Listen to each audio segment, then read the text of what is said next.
जी आपसे ही केंद्र सरकार का भी दखल अब इस मामले में हो गया है, इसके क्या मायने निकाले जाएं? बस जी, इसका सीधा सीधा मतलब यह है कि भारतीय जनता पार्टी की चाहे राज्य की सरकार हो या केंद्र की सरकार हो, अब ईमानदारी के साथ इस बात को लेकर प्रतिबद्ध है कि समाज का प्रत्येक वर्ग जिसको संवैधानिक रूप से आरक्षण का लाभ प्राप्त होना चाहिए, उसको वो लाभ प्राप्त होना चाहिए। और स्वयं मुख्यमंत्री जी ने पहले ही संकेत करा था कि वो ओबीसी के रिजर्वेशन के मामले में केंद्र सरकार का भी संरक्षण प्राप्त करेंगे, और उन्होंने स्वयं दिल्ली जाकर इस बात का आग्रह भी करा। और आज जो केंद्र सरकार एक कदम आगे बढ़ी है, इसको मुख्यमंत्री जी के उसी आग्रह को स्वीकार करने के रूप में लिया जाना चाहिए। भारतीय जनता पार्टी ने चुनाव की प्रक्रिया का आग्रह करा था। कमलनाथ जी ने जिस समय आरक्षण और रोटेशन तय करे थे और परिसीमन तय करा था, वो लगभग जुलाई 2020 का समय था। अगर कमलनाथ जी की सरकार चाहती थी कि पंचायत के चुनाव हो, तो हमको लगता है कि अगस्त और सितंबर में ये चुनाव करवा लेने चाहिए थे 2020 में। पर कांग्रेस पार्टी इस चुनाव से भागना चाहती थी। कांग्रेस पार्टी को अपनी आसन्न पराजय का संकट माथे पर मंडराता हुआ दिखाई दे रहा था, और उन्होंने उस समय भी इस चुनाव से पलायन करा। और उसके बाद उन्होंने जो भी बहाने बनाए, उस समय वो बाकी के कार्यक्रमों तो करती रही, पर चुनाव को टाला। और जब सरकार शिवराज जी की आ गई, उसके बाद चूंकि कोरोना आ गया, जैसे ही कोरोना पर हमने निर्णायक विजय प्राप्त करी, उसके तुरंत बाद सरकार ने अपनी प्रतिबद्धता जाहिर करी और हमने चुनाव आयोग को आग्रह करा कि हम चुनाव कराना चाहते हैं। चुनाव आयोग ने निर्वाचन का कार्यक्रम घोषित कर दिया, और उसके बाद कांग्रेस पार्टी के प्रवक्ता सैयद जाफर जया ठाकुर जी ये हाईकोर्ट में गए। हाईकोर्ट से इनको संतोष प्राप्त नहीं हुआ तो सुप्रीम कोर्ट गए। सुप्रीम कोर्ट ने कोई इनको संरक्षण प्रदान नहीं करा तो वापस हाईकोर्ट आ गए, फिर सुप्रीम कोर्ट चले गए। और इस बीच में फिर कमलनाथ जी और दिग्विजय सिंह जी के इशारे पर विवेक तन्खा जी ने विधिक मैदान संभाल लिया। और विवेक तन्खा जी के मैदान में उतरने के बाद सबसे दुर्भाग्यपूर्ण जो घटनाक्रम हुआ है वो ये हुआ है कि ओबीसी वर्ग का जो आरक्षण था उस पर कुठाराघात हो गया।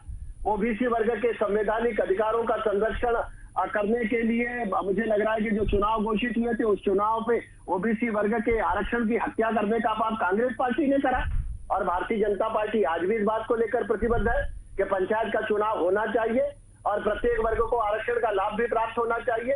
इसलिए हमने 2 कदम पीछे हटाकर अध्यादेश को वापस लेने पर स्वीकृति प्रदान करी है, और महामहिम राज्यपाल जी ने उस पर मुहर लगा दी है। आज चुनाव आयोग के सचिव बीएस जामोद ने जो संक्षेपिका प्रस्तुत करी है, उसमें उन्होंने अपना मंतव्य, चुनाव आयोग का मंतव्य भी स्पष्ट कर दिया कि वो विधि विशेषज्ञों की राय ले रहे हैं। तो भारतीय जनता पार्टी की सरकार बहुत ईमानदारी और प्रतिबद्धता के साथ इस बात पर अड़िग है कि पंचायत के चुनाव भी होना चाहिए, और ओबीसी का वर्ग जो है या एससी का है या एसटी का है या सामान्य वर्ग है, प्रत्येक वर्ग की इसमें भागीदारी होना चाहिए। जी, तो ब्रजेश जी सुनिए आपने उमेश जी की बात। वो कह रहे हैं कि 2 कदम इसीलिए पीछे लिए ताकि बड़ी छलांग लगाई जाए, यानी अगर अब बात निकली है तो दूर तलक जाएगी। जो आरोप आप लगा रहे थे कि राज्य सरकार ओबीसी आरक्षण नहीं देना चाहती या कुछ करती नहीं है, देखिए अब आपकी राज्य के साथ साथ केंद्र भी कदम ताल करता नजर आ रहा है। दीपेश साहब, मैं अभी भारतीय जनता पार्टी के अभी काबिल प्रवक्ता मित्र को सुन रहा था। कई बार मुझे उमेश शर्मा जी के बुद्धि पे बहुत तरस आता है। क्योंकि आप जब कभी डिबेट में बैठा करें, थोड़ा सा संविधान को पढ़ना चाहिए। भारत का संविधान देश के राष्ट्रपति से, देश के प्रधानमंत्री से, सर्वोच्च न्यायालय के चीफ जस्टिस से बहुत ऊपर की पुस्तक है। भारत के संविधान के आर्टिकल 73 में इस बात का साफ तौर से उल्लेख है कि हर 5 साल के बाद 2 ड्राफ्ट में चीजें, हर 5 साल के बाद, या अगर किसी गांव की जनसंख्या 1000 से ऊपर हो गई है तो उसके लिए परिसीमन का नियम बनाया गया है। आर्टिकल 73 इसके लिए है और आर्टिकल 74 म्युनिसिपल कॉर्पोरेशन के लिए। हम समझते हैं कि कांग्रेस किस बात को लेकर के माननीय न्यायालय में गई, माननीय विवेक तन्खा जी ने किस बात का पक्ष माननीय न्यायालय के सम्मुख रखा, इस बात का ज्ञान होना चाहिए था पहले भाजपा के प्रवक्ता को। हमारी जो आपत्ति थी वो इस बात को लेकर की थी, क्योंकि जनसंख्या का अनुपात भारतवर्ष में तेजी से बढ़ा है और हम 2014 के बेस पर 2021 का चुनाव नहीं करा सकते हैं, क्योंकि हमारा संविधान इसको अलाउ नहीं करता है, पहली बात। दूसरी महत्वपूर्ण बात, इनको अनुच्छेद 274 का भी पढ़ना चाहिए, जहां पर साफ तौर से लिखा हुआ है कि अगर निर्वाचन की प्रक्रिया शुरू हो गई है, उसके बीच में भी अगर हमको लगता है कि इस चुनाव के अंदर इस जो है ईमानदारी, निष्पक्षता, इस चुनाव के अंदर जो और तत्व होने चाहिए, राज्य के नीति निर्देशक तत्व, वो प्रभावित हो रहे हैं, जिसको लेके हम कोर्ट में जा सकते हैं। और ये बात मैं बतौर वकील नहीं कह रहा हूँ, ये बात इनको संविधान पढ़ के इतनी बात करनी चाहिए दूसरी बात मैं इनसे ये कहना चाह रहा हूँ कि आर्टिकल 243C और आर्टिकल 243D को भी इनको पढ़ना चाहिए। इसमें भी इस बात का स्पष्ट प्रावधान है। हमने according to constitution doctor Bhimrao Ambedkar साहब के लिखे हुए संविधान, जिसमें पंडित जवाहरलाल नेहरू से लेकर के कई लोग उस संविधान सभा के सदस्य थे, उस संविधान को लेकर के दुहाई दिया है। हमने तो ये कहा कि साहब क्योंकि जो संविधान हमारा कहता है उस संविधान के तहत हम चुनाव कराना चाह रहे हैं, और संविधान से बड़े न राज्य के मुख्यमंत्री न राज्य के कोई पदाधिकारी हैं। राज्य, इनको ये लग रहा था, पूरी बात समझिएगा जरा, मुझे 31 सेकंड दीजिए, मैं पूरी बात क्लियर कर दूं। इनके मन में एक भ्रम ये इस बात का था, इनको लग रहा था कि चूंकि अनुच्छेद 329, जो मैं स्पष्ट करना चाह रहा हूँ, अनुच्छेद 329 में इनको लगता है कि जब एक बार निर्वाचन की प्रक्रिया प्रारंभ कर दी जाती है तो हाई कोर्ट या सुप्रीम कोर्ट उस पर इंटरव्यू नहीं कर सकता। यही इससे चूक हो गई, क्योंकि इनको अनुच्छेद 329 तो याद था, लेकिन भारत के संविधान का अनुच्छेद 243C याद नहीं था, जिसमें साफ तौर से लिखा गया है कि माननीय सुप्रीम कोर्ट जो देश की सर्वोच्च अदालत है, वो राज्य निर्वाचन आयोग को, चूंकि पंचायती राज का चुनाव राज्य निर्वाचन आयोग का जुडिशियल पावर है, उसको स्पष्ट रूप से निर्देशित कर सकता है और कह सकता है कि आप फला अनुच्छेद के तहत अगर विरोधी दल की सत्ता पक्ष के विरोधी दल की सरकार को आपत्ति है कि आपने परसीमन नहीं किया या और जो इससे चीजें प्रभावित हो रही हैं, तथ्य प्रभावित हो रहे चुनाव को, उसके तहत आप चुनाव कराएं। तो सुप्रीम कोर्ट ने वही किया। अब देखिए इनकी दूसरी चालाकी देखिए, इन्होंने केंद्रीय सरकार को आगे कर दिया। केंद्रीय सरकार को आवेदन देना पड़ रहा है सुप्रीम कोर्ट को, और ये कहना पड़ रहा है कि साहब मुझे भी पार्टी बना लीजिए। इतना माने आप संविधान को कैसे तोड़ना है, कैसे मरोड़ना है, कैसे उसका अपने लाभ के लिए इस्तेमाल करना है। और मैं फिर आपसे कहना चाह रहा हूँ, इनकी न नियत शुद्ध थी, न इनकी नीति शुद्ध थी, न इनका कार्य क्षेत्र शुद्ध था। ये अगर चाहते तो पहले से ही ओबीसी आरक्षण को लेकर के अपनी बात कर लेते। और जो चीज हमारी सरकार, कमलनाथ जी की सरकार ने 14% से बढ़ाकर 27% रिजर्वेशन दिया था, जिस पर इनके ही व्यक्तियों ने हाई कोर्ट में रिटिफिकेशन दायर किया था।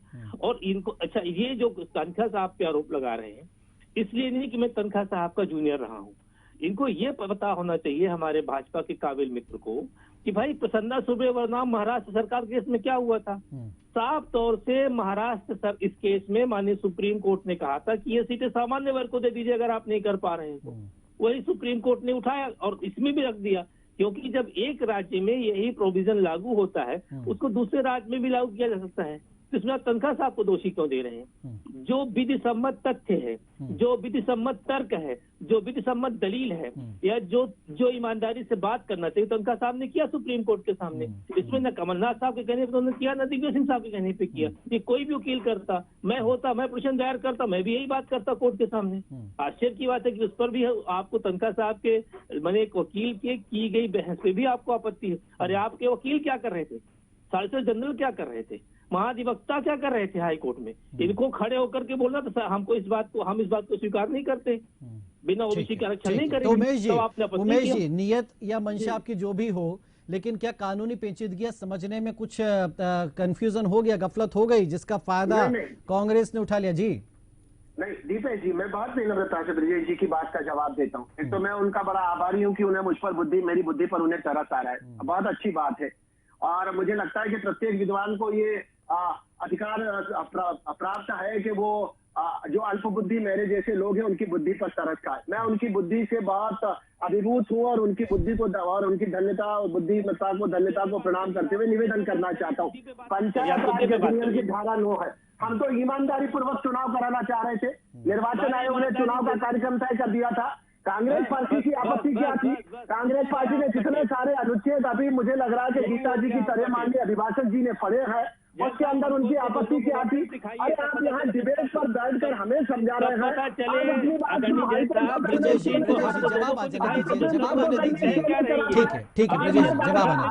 चौखट से आपकी बात की क्यों करी गई? बार बार सुप्रीम कोर्ट ने आपको अनाग्रह क्यों करा? अगर आपके तर्कों में एक मिनट ब्रजेश जी, एक मिनट जरा उनकी बात पूरी होने दीजिए। ईमानदारी थी तो हाईकोर्ट आपकी बात को स्वीकार करता, हाईकोर्ट ने आपकी बात को स्वीकार नहीं करा। ब्रजेश जी दोनों मत बोलिए प्लीज। ब्रजेश जी, मैं आपको पूरा टाइम दिया हूँ ना, ठीक है। हाँ उमेश जी, मैंने बहुत धैर्यपूर्वक सुना है उनको। हाँ, मैंने बहुत देर पूर्वक सुना है। मेरे को थोड़ा सा 1 सेकंड का आप समय दीजिए। मैं कह रहा हूँ कि आप इतने सारे अनुच्छेद गिरा रहे हैं। हम तो कोई विधि के विद्यार्थी नहीं है, आप तो अभिभाषक है, आपने तो विवेक तनखा साहब को असिस्ट करा। तो मैं तो केवल एक अकील से ये पूछना चाह रहा हूँ कि जब इतना सारा विधि का भंडार आपके मस्तिष्क में बैठा था तो हाईकोर्ट ने आपकी बात को स्वीकार क्यों नहीं करा? सुप्रीम कोर्ट ने स्वीकार क्यों नहीं करा? ये बार बार 5 बार हाईकोर्ट क्यों जाना पड़ा? ये सारे अनुच्छेदों की गीता जो आप यहाँ डिबेट पे पढ़ा रहे हैं, ये गीता का एक बार भी वाचन आपने संविधान सम्मत गीता का वाचन हाईकोर्ट और सुप्रीम कोर्ट में नहीं करा क्या? सारा कराना, उसके बाद कोर्ट ने आपकी दलीलों को स्वीकार नहीं करा।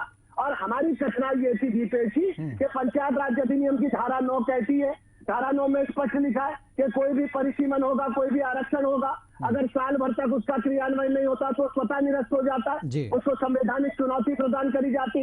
इसलिए हमने मध्य मार्ग निकाला, क्योंकि हमको लगता था कि 2 साल से अधिक हो गए चुनाव चल रहे, तो हमने कहा कि चुनाव भी कराना है। मध्य मार्ग निकाल के हमने चुनाव की घोषणा निर्वाचन आयोग ने करी, हम चुनाव के मैदान में उतर गए।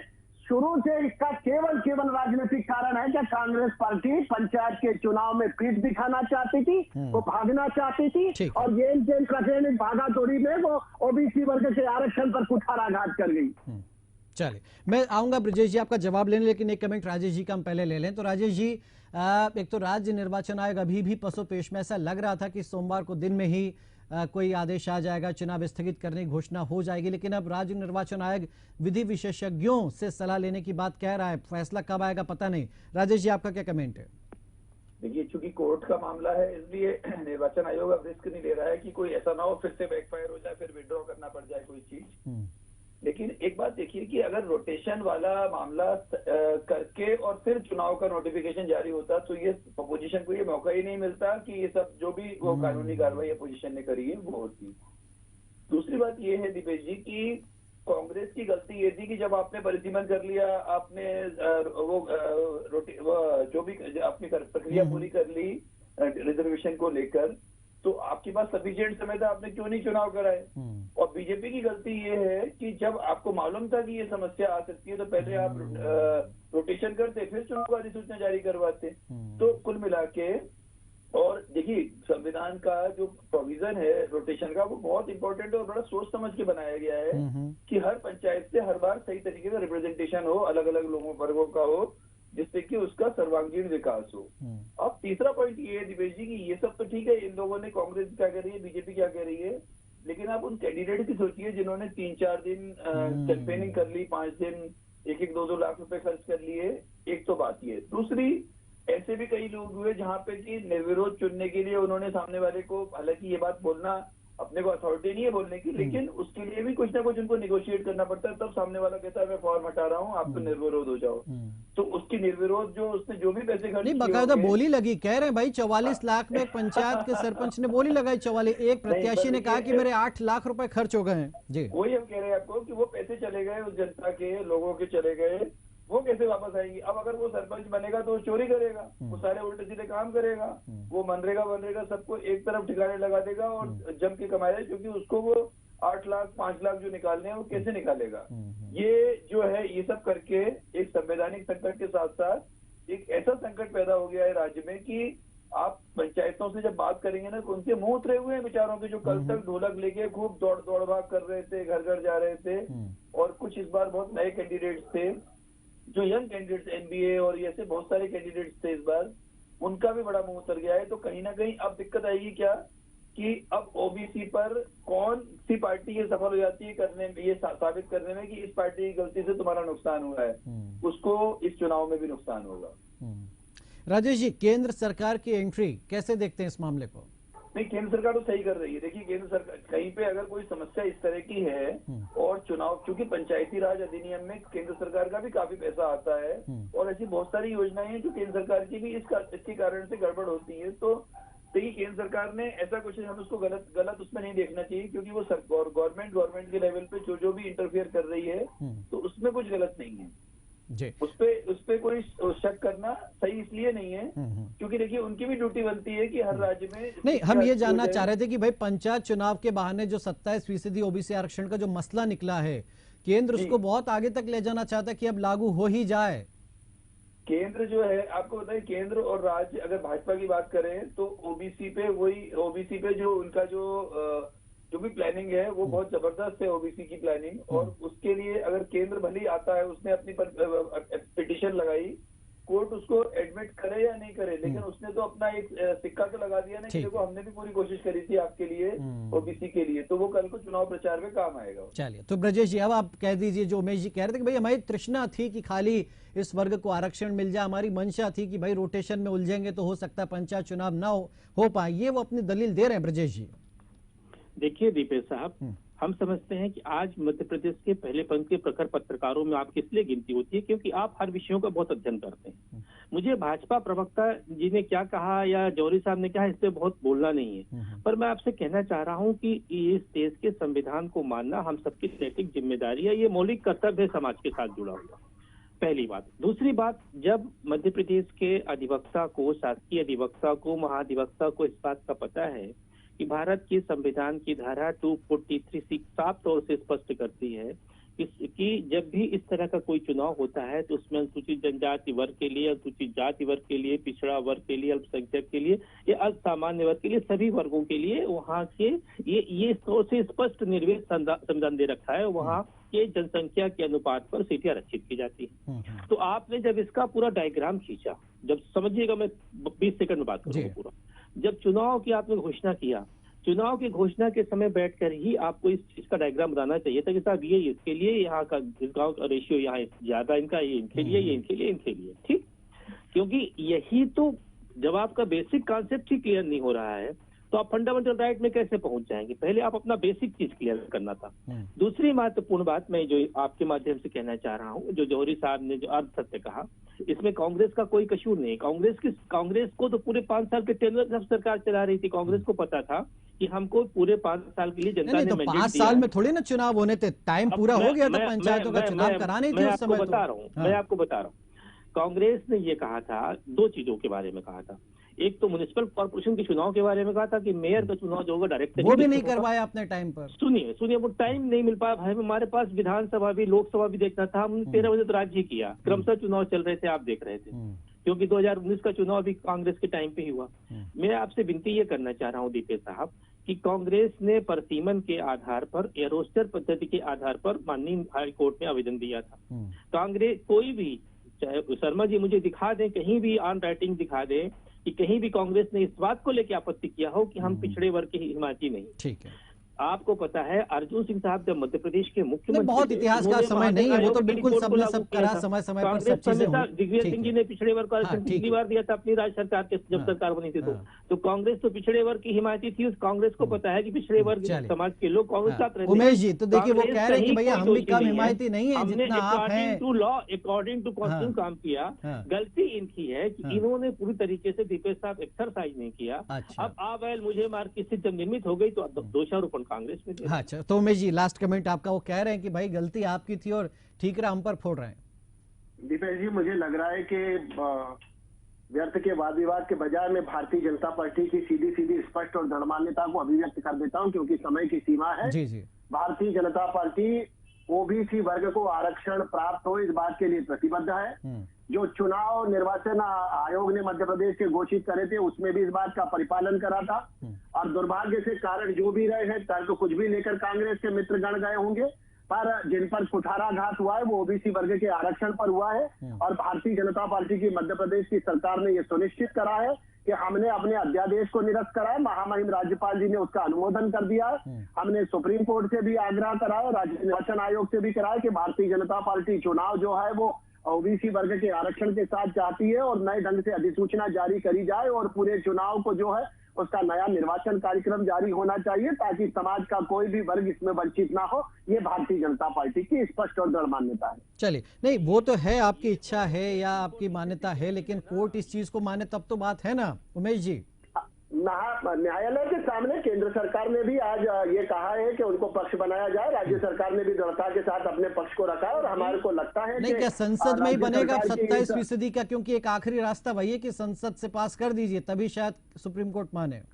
सारे वैकल्पिक मार्गों पर विचार किया जा रहा है। हमने तो नीट की एग्जाम में सेंट्रल गवर्नमेंट ने 27% का आरक्षण दिया था, तो भारतीय जनता पार्टी की नीयत पर तो संदेह किया नहीं जा सकता।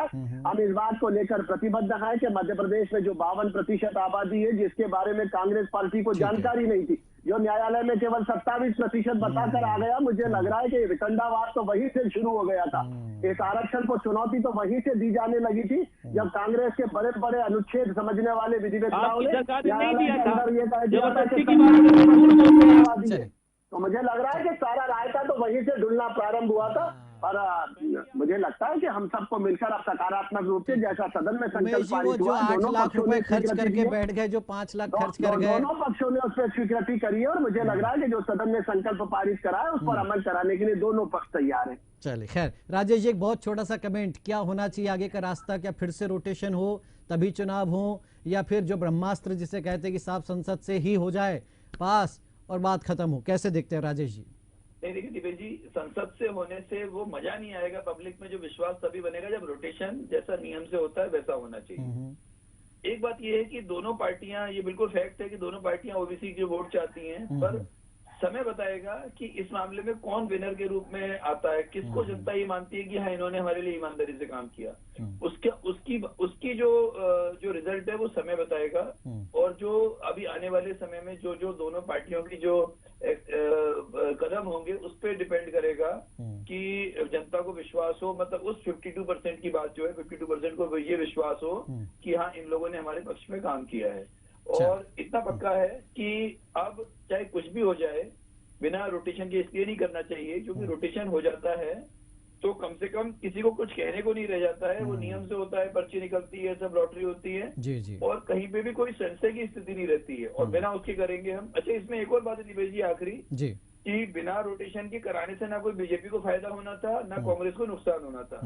और रोटेशन को कराने से भी यही बात रहेगी, जो जिसको वोट मिलने होंगे वही वोट मिलेंगे, ना कोई रोटेशन के कारण कोई नए वोट नहीं मिलेंगे। इसलिए बीजेपी को कर लेना चाहिए था रोटेशन, ये हमारा मानना है। खैर, अब जो हुआ सो हुआ, लेकिन अब आगे क्या हो सकता है देखने वाली बातें हैं। बहुत शुक्रिया आपका राजेश जी, उमेश जी और ब्रजेश जी हमारे साथ इस चर्चा में जुड़ने के लिए। तो बहरहाल राज्य निर्वाचन आयोग के आदेश पर अब सबकी नजरें, और साथ ही साथ 3 जनवरी को सुप्रीम कोर्ट